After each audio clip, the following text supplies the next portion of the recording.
I don't believe that our history has been captured in the way that we're trying to capture it here. And it's important.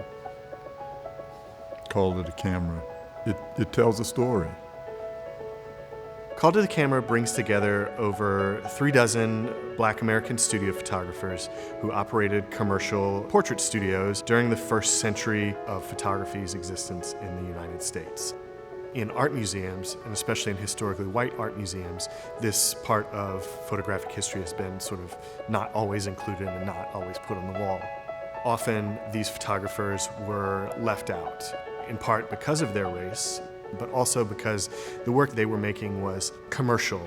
But I think when people visit the exhibition, they will really see how this work helped create what we think of as photography today. The exhibition starts out with beautiful sparkling jewels of daguerreotypes, tintypes, and ambrotypes from the first generation of Black American studio photographers. And from there, as we move into the 20th century, we've put together a recreation of Addison Scurlock's 1911 studio.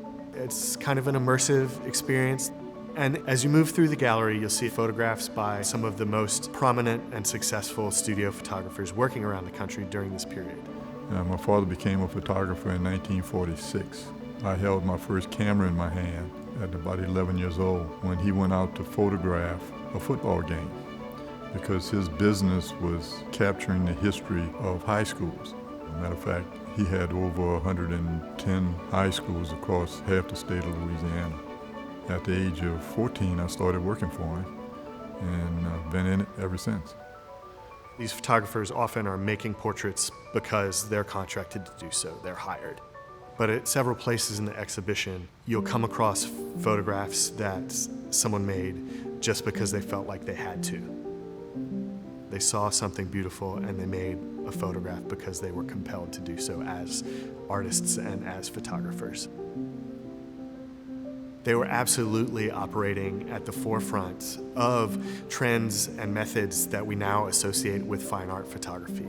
You know, competition was always fierce, so the only way we were able to maintain our edge and stay in business was to always be on the creative side and stay ahead of the competition.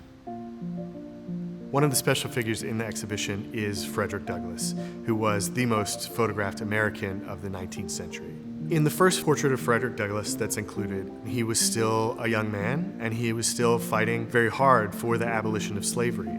He appears in front of the camera very resolutely looking back into the lens at the viewer. As time went by and he grew older, he came to shift the way that he wanted to represent himself and took on different poses that gave more of the impression of the elder statesman and leader that he had become. In the 19th century, people wanted portraits that were straightforward. You just saw the face as it was. That was the gateway to your interior life. Throughout the exhibition, you'll see a lot of different poses that, as you take them all in, you'll think about ways that people are using photographs to express different aspects of their identity. The ability to go to a portrait studio and have this beautiful pictorialist work made in a way that represented yourself as you thought you should be seen, and to hold and take and share those affirmative representations with friends and families and loved ones was a really, really important thing. It was a real calling for a lot of these photographers as much as it was a vocation or an occupation. It was something that they were really dedicated to. Coming here, and that's when it really crystallized for me. Everything. Everything became very clear to me. I don't believe my community appreciates our history as much as we should because it's not exhibited anywhere. I didn't realize the importance of it. I do now, and it's because of this exhibit.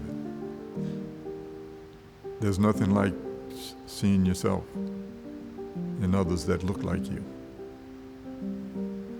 Pictures in 1,000 words, right? And it's important for us to see those pictures.